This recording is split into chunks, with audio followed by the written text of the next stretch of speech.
தேவ்தத் படிக்கல் காயமானதுனால மயங்க் அகர்வால் உள்ளே வந்திருக்கிறாரு. ஜோஷ் ஹேசல்வுட்டுக்கு இன்ஜுரி, போன மேட்ச்சில் ஆடலை, இங்கிடியை வச்சு விளாண்டு ஜெயிச்சாச்சு. சால்ட்டுக்கு உடம்பு சரியில்லைன்னாங்க, சரியாயிடுச்சான்னு தெரில, எப்போ சரியாகுங்கிறதும் தெரில. ரொமாரியோ ஷெப்பர்டும் பர்சனல் ரீசன் காரணமாக அவரும் போயிடுவாராம்ல வெஸ்ட் இண்டீஸுக்கு. இல்லை அயர்லாந்து சீரீஸும் வருது, கூட இங்கிலாந்து சீரீஸும் வருது.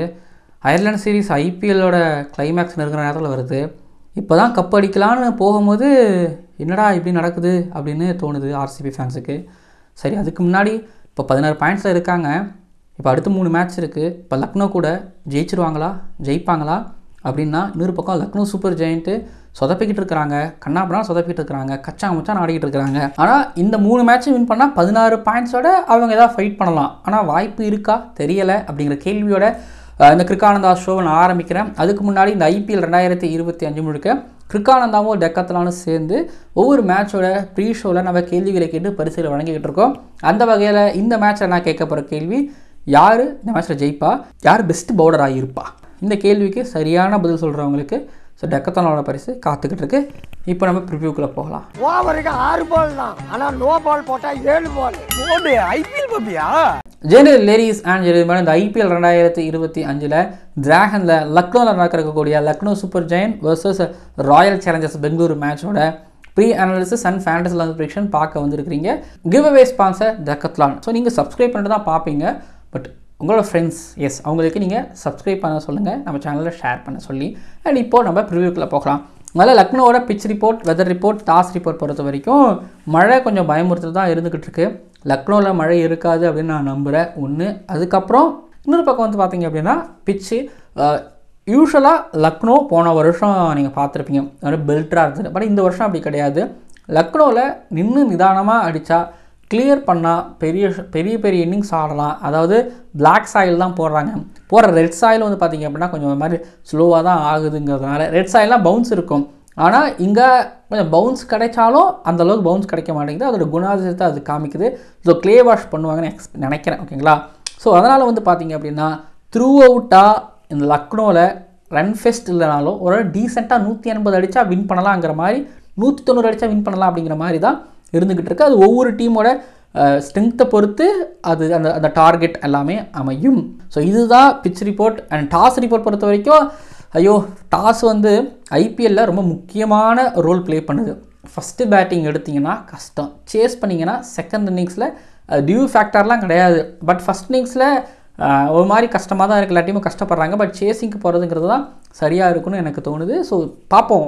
பட் கண்டிப்பாக அந்த பக்கம் ஆர்சிபிக்கு ஃபஸ்ட் பேட்டிங் செகண்ட் பேட்டிங்னாலும் பிரச்சனையும் கிடையாது, எல்எஸ்ஜிக்கு டீம் பிரச்சனையாக இருக்குது. அதனால் நம்ம அவங்கள பற்றி எதுவும் பேச முடியாது.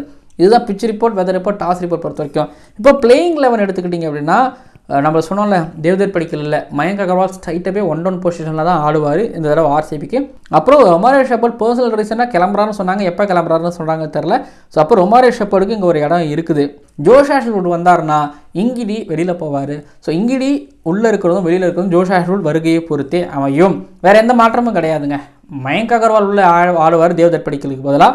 ரொமாரியோ ஷெப்பர்ட் பர்சனல் ரீசன் காரணமாக போகிறாங்கன்னா ரொமாரியோ ஷெப்பர்ட் இருப்பார். இல்லைனா திரும்பவும் வந்து பார்த்திங்க அப்படின்னா லியம் லிவிங்ஸ்டன்கிட்ட தான் அவங்க போவாங்க ஒன்று. அதுக்கப்புறம் வந்து பார்த்திங்க அப்படின்னா இல்லை மயங்க் அகர்வால் மேலே ஓப்பன் பண்ண விடுவாங்களா அப்படிங்கிறதும் தெரியல. ஸோ கீழே வந்து பார்த்திங்கன்னா ஜோஷ் ஹேசல்வுட் வந்துட்டாருன்னா இங்கிடி அவுட். ஓகேங்களா?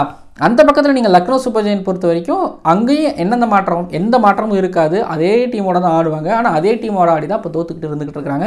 11 பொறுத்த வரைக்கும் இதுதான். இப்போ பேட்டில் நேருக்குள்ளே போகிறோன்னா ஃபஸ்ட்டு நான் ஆர்சிபி டீம் இன்னும் ஆரம்பித்த பாயிண்ட்லேருந்து ஆரம்பிக்கிறேன். மயங்க் அகர்வால் வராரு. இப்போ ஜேக்கப் பெத்தலை வந்து நீங்கள் 1-1 ஆட விட்டுட்டு மேலே ஓப்பன் பண்ணும்பொழுது மயங்க் அகர்வாலை வச்சு ஓப்பன் பண்ணுறது சரியாக இருக்குமானா, ஜேக்கப் பெத்தல் ஆல்ரெடி வந்து பார்த்தீங்கன்னா அவர் ஓப்பன் பண்ணி ஒரு மாதிரி 50 அடிச்சிட்டாரு. அவருக்கு ஒரு மாதிரி டெம்போ கிடச்சிருச்சுங்கிறதுனால ஸோ ஜேக்கப் பெத்தல் ஓப்பன் பண்ணிவிட்டு 1-1 மயங்க் அகர்வாலே வருவாங்க. மயங்க் அகர்வால் அந்த இடத்துல எப்படி ஆடுறாருங்கிறத பார்த்தா ரொம்ப முக்கியமான பிளேஸ். நிறைய இடங்களில் மேலே வந்து பார்த்தீங்கன்னா சால்ட் உடனே அவுட் ஆகிட்டு போயிட்டாரா. தேவ்தத் படிக்கல் வந்து அந்த ஓப்பனர் மாதிரி அவர் ஆடுவார். தேவ்தத் படிக்கலான அந்த ரோலை இப்போ அப்படியே மயங்க் அகர்வால் அதை பண்ணணும். ஓப்பனர் மாதிரி அதை அவர் ஆடணும். ஜேக்கப் பெத்தலோ இல்லை விராட் கோலி அவுட் ஆகிட்டாரோ சீனியராக எக்ஸ்பீரியன்ஸ் கேண்டிடேட்டாக ஒரு அந்த இடத்துல ஆடணும். ஸ்விங்கெல்லாம் கொஞ்சம் கண்ட்ரோல் பண்ணி ஆடணும். எனக்கு அதுதான் அந்த ஸ்விங்கை எப்படி கண்ட்ரோல் பண்ணி ஆட போகிறார், எல்பிடபிள்யூஸ் எப்படி தவிர்க்க போகிறார், எஜ்எஸ் எப்படி தவிர்க்க போகிறாருங்கிறது தான் என் மைண்டில் ஓடிட்டு இருக்கக்கூடிய மிகப்பெரிய ஒரு கேள்வி. ரொம்ப குரூஷியான ஒரு பொசிஷன்ஸ் நம்பர் 3 அப்படிங்கிறது தேவ்தத் படிக்கல ரொம்ப சாலிடாக ஆடிட்டு அதை போயிட்டார். இங்கே அதை மயங்க் அகர்வால் கொடுப்பாரா? எனக்கு ரொம்ப முக்கியமான பொசிஷனுங்கிறதுனால அதை பற்றி கொஞ்சம் அதிகமாக நாங்கள் பேசுகிறேன். அப்புறம் லக்னோ சூப்பர் ஜெயண்ட் நம்ம என்ன சொன்ன மாதிரி சொதப்புறாங்க, குழப்பிக்கிட்டு ஆடுறாங்க, சதைச்சி வச்சு ஆடிட்டு இருக்காங்கங்கிறதுனால அவங்கள ஜெயிக்கிறது ஆர்சிபிக்கு ரொம்ப கஷ்டம்லாம் கிடையாது. இப்போ கேகேஆரும் எல்எஸ்ஜியும் ஒரே மாதிரி தான். கேகேஆர் அப்படி தான் இருந்தாங்க. இப்போ கேகேஆர் அப்படி இருக்கிறதுனால சிஎஸ்கேவால் ஜெயிக்க முடியுது. ஓகேங்களா? இப்போ அதே தான் சொல்லுவேன், எல்எஸ்ஜி அப்படி இருக்காங்கிறதுனால ஆர்சிபியில் ஜெயிக்க முடியும். பட் ஆர்சிபியோட லைனப்பு அதுதான் எனக்கு கேள்வியாக இருந்துகிட்டு இருக்கு. பொறுத்திருந்து பார்ப்போம். பட் இன்னொரு பக்கம் நீங்கள் நிக்லஸ் புரான் ஃபெயிலியர் ஆனால் இங்கே எல்எஸ்ஜி ஃபெயில் ஆகுது. டாப் 3 ஃபெயில் ஆயிடுச்சுன்னா எந்த டீம் டாப் 3 ஃபெயில் ஆகுதோ அந்த டீம் கண்டிப்பாக ஃப்ளாப் ஆவாங்க. ஓகேங்களா? அதில் சந்தேகமே கிடையாது. பாருங்களேன், உங்களுக்கு மார்க்ரம் மார்ஷு பூரா அடிச்சா தான் ஸ்கோரு. பண்ட்டு கீழே ஃபெயில்னு போயிட்டு இருக்காரு. பட் அயோஷ் பதோனியும் சமாதும் ஓரளவு டீசென்ட் ஆடுறாங்க. மில்லர்லேருந்து இன்னும் ஃபயர் பவர் இன்னிங்ஸ் வரல. பட் இந்த மேட்ச்சில் வந்துச்சுன்னு வச்சுங்களேன், சரியான நேரத்தில் வந்துச்சுன்னு கூட. பட் இந்த மேட்ச்சில் வந்துலாம் பெருசாக யூஸ் கிடையாது. ஏன்னா முன்னாடியே ஆடி இருந்திருக்கணும். பட் இப்போ அந்த பேட்டிங் ஆர்டரே ஒரு மாதிரி ஷேக்கியாக தான் இருக்குது. டிசி கிட்ட அந்த மாதிரி தான் பேட்டிங் ஆர்டர் ஒரு மாதிரி ஷேக்கியாக இருக்குது. இவங்க ஷேக்கியாக இருக்குது. நிக்லஸ் புரான் ஸ்டெடியாக இருக்கிற வரைக்கும் ஸ்டெடியாக இருந்துச்சு. பட் நிக்லஸ் புரான் இப்போ தடுமாறும்போது ஷேக்கியாக இருக்குது. மார்ஷு, மார்க்ரம், அயோஷ் பதோனி இந்த 3 பேரும் சேர்ந்து தான் அடித்தாதான் ஸ்கோரு. பண்ட்டுக்கு எப்படி படப்போகுது, என்ன படப்போகுதுன்னு எனக்கு சத்தியமாக தெரியல. ஆனால் தரம்சாலாவில் பஞ்சாப் கிங்ஸோட new ball bowler Harshdeep Singh வந்து நோண்டி எடுத்துட்டாரு. இந்த பக்கத்தில் உங்களுக்கு நியூ பால் பவுலர்னா புவனேஸ்வர் குமார் இருப்பார். எஸ் தயால் கொண்டு வருவாங்க. ஸோ இவங்க அந்தளவுக்கு எஃபெக்டிவாக போடுவாங்க. புவனேஸ்வர் குமாரால் அது முடியும். பட் லேட்டர் மூமெண்ட் அப்படிங்கிறது எஸ் புவி கொஞ்சம் ஒரு மாதிரி எடுத்துகிட்டு போவார். ஸோ கண்டிப்பாக சேலஞ்சாக இருப்பார், சந்தேகமே கிடையாது. அப்புறம் அவங்க அதாவது எல்எஸ்ஜியோட ஸ்ட்ரென்த்துனா உங்களுக்கு பதோனியும் சமாதும் தான் கீழே. அவங்க பேட் பண்ணும்போது உங்களுக்கு குர்னூல் பாண்டியாவும் சுயேஷ் சர்மாவும் போடுவாங்க. ரொம்ப எக்கனாமிக்கலாக ரொம்ப கஞ்சத்தனமாக போட்டிருக்காங்கிறதுனால இவங்க ஆடுறது பதோனிக்கும் சமாதுக்கும் பெரிய சேலஞ்சு. பட் ஆனால் பதோனியும் சமாதும் அடித்தாலும் மேலே இருக்கிறவங்க ஸ்கோர் அடிக்கணும். மேலே இருக்கிறவங்க ஸ்கோர் அடிக்கலாம், இவங்க அடித்து யூஸ் கிடையாது. டெத் ஓவரில் எஸ் தயால் ஃபினிஷராக சூப்பராக பவுல் பண்ணிட்டு இருந்துகிட்டு இருக்காரு, சந்தேகமே கிடையாது. இங்கேயும் நல்லா பவுல் பண்ணார். புவியும் டெத் ஓவர் நல்லாவும் பவுல் பண்ணிட்டு வந்துகிட்டு இருக்காரு. இப்போ எல்எஸ்ஜியோட பேட்டிங் லைனப் செம்மையாக இருக்கலாம். பட் அவங்களுக்கு சவால் கொடுக்குற மாதிரியான ஒரு பேட்டிங் லைனப் இருக்குது. ஆர்சிபியில் இருக்குது, சந்தேகமே கிடையாது. ஒன்று. அப்புறம் இன்னொரு விஷயம் என்னென்னு வந்து பார்த்தீங்க அப்படின்னா எல்எஸ்ஜியோட பவுலிங் எப்படி இருந்துச்சு ஒரு காலகட்டத்தில்ங்கிற மாதிரி இருக்கும். முதல் 10 ஓவர் அடி வாங்குவாங்க, ஆனால் அடுத்த 10 ஓவர் சமத்தே அடி கொடுப்பாங்க. ஆனால் ஆவேஷ் கான் போன மேட்ச்சில் போட்டது ஒரு பக்கம் ஜீரணிக்கவே முடியாது. அதுவும் கன்சிஸ்டண்டாக போட்டுகிட்டே இருந்தார். திக்வேஷ் விக்கெட் எடுக்கிறாரு, பட் திக்வேஷையும் இப்போ அடிக்கிறாங்கிறது ஒரு பக்கம். அப்படின்னா அப்போது பார்த்துக்கோங்க எவ்வளோ பிரச்சனை சொல்லிட்டு. மைக்கு அதையும் போன மேட்ச்சில் விட்டு ஒரு ரவுண்டர் கட்டினாங்க. ஸோ அதெல்லாம் இல்லாமல் திரும்ப ஒரு பழைய எல்எஸ்ஜியோட பவுலிங் மாதிரி வந்தால் அந்த மேட்ச்சை வின் பண்ணலாம். அங்கே ஆர்சிபியில் ரஜத் படிடார் 25, 23, 12, 1, 6, 11 விளையாண்டு வச்சுட்டு இருக்காரு. விராட் கோலி எடுத்துக்கிட்டீங்க அப்படின்னா அவர் ஒரு பக்கம் ஸ்டெடியாக போறாரு. பெத்தல் கிட்ட ரன்ஸ் வர ஆரம்பிச்சிச்சு. நிதேஷ் சர்மாவும் கொஞ்சம் பார்க்கணும். டிம் டேவிட் பின்னாடி செம்மையாக ஆடிட்டு இருக்காரு. ரொமாரி ஷாப்போர்ட் இல்லைனா போன மேட்ச் வின் பண்ணியிருக்க மாட்டாங்க. குர்னூல் பாண்டியாவும் ஓரளவு கான்ட்ரிபியூஷன் அப்படிங்கிறத கொடுத்துட்டு இருக்காரு. சோஃபா ஆர்சிபியோட கேம்ப் ஒரு மாதிரி பாசிட்டிவாக செட்டில்டாக இருப்பாங்கிறதுனால இந்த மேட்ச் அவங்களால அழகாக ஜெயிக்க முடியும். ஆனால் என்ன, ஆவேஷ் கான் இந்த மிடில் ஓவர்ஸில் நல்லா பண்ணுறவர் இன்னைக்கு நல்லா பண்ணி டெத் ஓவர் நல்லா பண்ணுறாருன்னா கஷ்டமாயிரும். நியூ பாலில் தாங்க ஆகாஷ் சிங், பிரின்ஸ் யாதவ், மயங்க் யாதவ் இவங்கெல்லாம் போடுவாங்கல்ல. இவங்க ஏதாவது மேலே எடுத்துட்டாங்கன்னா மிடில் ஓவர்ஸில் திக்வேஷ்லாம் வச்சு ஏதாவது பண்ண முடியும்.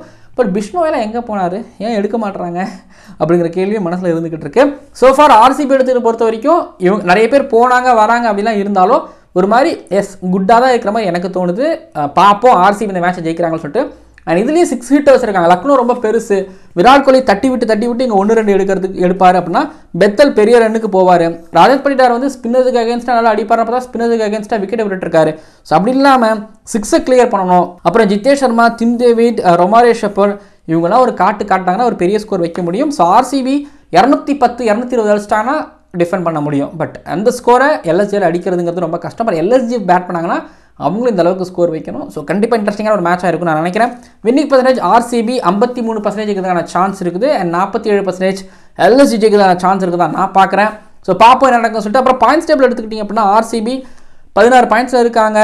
அடுத்தது இந்த எல்எஸ்ஜி எஸ்ஆர்ஹெச் கேகேஆர் மேட்ச்சு. இதில் எந்த ஒரு மேட்ச் மினிமம் ஒரு மேட்ச் வின் பண்ணால் போதும். வின் பண்ணால் இவங்க 18வது பொசிஷனுக்கு போவாங்க. இப்போ டேபிளோட டாப்புக்கு போவாங்க. இப்போ டேபிளோட டாப்பை தாண்டி இவங்க பிளே ஆஃபுக்கு போகணும். அதனால் எஸ்ஆர்ஹெச் கேகே எல்எஸ்ஜி இந்த 3 மேட்ச்சை வின் பண்ணுறதை தாண்டி 2 மேட்சை கண்டிப்பாக வின் பண்ணி ஆகிற சுச்சுவேஷனில் இருந்துகிட்டு இருக்காங்க. இப்போ எல்எஸ்ஜி எடுத்துக்கிட்டிங்க அப்படின்னா அவங்க இப்போ ஆர்சிபி கூட, ஜிடி கூட, எஸ்ஆர்ஹெச் கூடலாம் மோத போகிறாங்களா? இந்த 3 மேட்ச்லேயும் வின் பண்ணால் மட்டும்தான், அது நல்ல நெட் ரன் ரேட்டில் வின் பண்ணால் மட்டும்தான் பிளே ஆஃப்குள்ளே போகிறதுக்கான ஒரு கொஞ்சம் வாய்ப்பு அப்படிங்கிறது இருந்துகிட்டு இருக்குது. 16 பாயிண்ட்ஸ் எந்த டீம் போவாங்க டவுட்டு.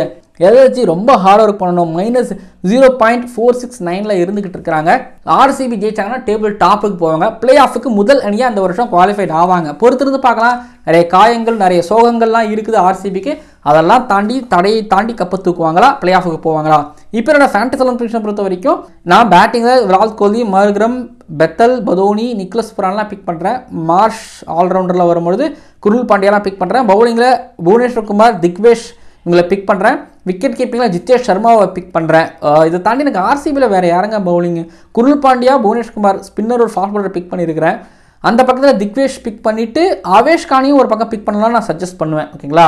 சரி, இதான் என்னோட டீமு. கேப்டன் வைஸ் கேப்டன் பொறுத்த வரைக்கும் விராட் கோலி, நிக்லஸ் புரான் ஒரு பக்கம் தைரியமாக எடுத்து பார்ப்போம். நிக்லஸ் புரான் நீங்கள் மட்டும் அடிச்சாருன்னு வைங்களேன், கொஞ்சம் ஒரு மாதிரி நல்ல ஒரு மேட்ச் பார்க்குறதுக்கான ஒரு ஃபீல் கிடைச்ச மாதிரி இருக்கும். ஓகேங்களா? சரி பார்ப்போம். நான் நல்ல மேட்ச்சுக்காக எதிர்பார்க்குறேன். ஆர்சிபி நல்லா ஃபைட் பண்ணுவாங்கன்னு எக்ஸ்பெக்ட் பண்ணுறேன். பார்க்கலாம் அடுத்த வீடியோக்குள்ள. மறக்காமல் சப்ஸ்கிரைப் பண்ணுங்கள். பக்கத்தில் இருக்கிற பெல் ஐக்கனை கிளிக் பண்ணுங்கள். நான் ஆர்சிபி ஜெயிச்சு பிளே ஆஃபுக்கு போவாங்க. பொறுத்திருந்து பார்க்கலாம். ஓவருக்கு 6 பால் தான், ஆனால் நோ பால் போட்டால் 7 பால். ஐபிஎல் பாப்பியா?